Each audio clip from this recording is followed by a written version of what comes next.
of our parents is a professor at the University of Michigan. They were looking for locations to study microplastics. And so the parent came in, shared with me what they were doing, that this was a first of a kind study. I'd heard about a lot of studies on microplastics in the oceans and the waterways, and that this was the first of a kind study in microplastics in the air, which really excited to be a part of kind of a burgeoning new study. Care of the environment is really important here. Daycroft School, which is a Montessori school, being on the kind of leading edge of studying microplastics in the air was really exciting to kind of further our students and everybody's education around what's going on in our environment.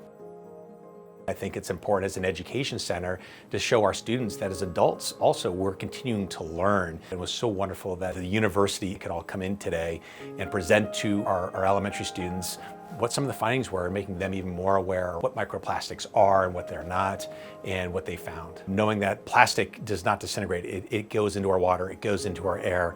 And so our hope is from this that our students and families will use less plastic in their everyday life. Microplastics, some of them you can see with your eyes. Some of them are so small we need special instruments to be able to see them.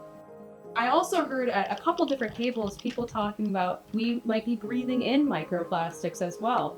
If you've ever noticed when you're looking out a window and there might be a sunbeam coming in, you ever see like dust particles? Yeah. Yeah, microplastics can also float in the air in kind of the same way. Microplastics, the term wasn't started until like 2004. So pretty recently that we're discovering that these microplastics are in the air. And people first found them in oceans and in soils, but we also noticed that they were in the atmosphere. But in order to get into the atmosphere, they tend to be very small. And so a lot of the techniques that we use to identify microplastics in the ocean or in soils, because they're bigger, don't work on the atmosphere. It's currently thought that one of the major sources of microplastics are tire and brake wear. Also, you have your clothing. A lot of the clothing is synthetic, and so when you're wearing your clothing, the movement can cause shedding of these fibers. You can also, when you wash them and dry them, that releases fibers into the environment.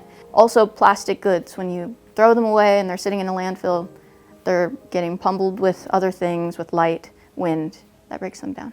And our goal is to determine how many atmospheric microplastics there are in the air, where they're coming from, and where they're going. With this project, we use passive sampling devices. We have the sampler, which is 2 aluminum plates stacked together, and on those plates we put substrates. These samplers are placed around 5.5 feet from the ground, so that's about breathing height of a person, and we leave them out for a month at a time. And these samplers are great because they're low cost, we don't have to plug them in, they're not invasive, so we're able to have many of them at different locations. Microplastics encompasses plastics down to a micron, which is like 1/100th of a sheet of paper thickness, up to 5 millimeters, which you could see with your naked eyes. So we can see dust particles, biological particles. With that, we're finding a lot of rubber from tire wear, especially since these samplers were in parking lots. It's important to study microplastics because it's truly an anthropogenic pollution source. Humans produce plastic, and that plastic is breaking down and it's getting into our air.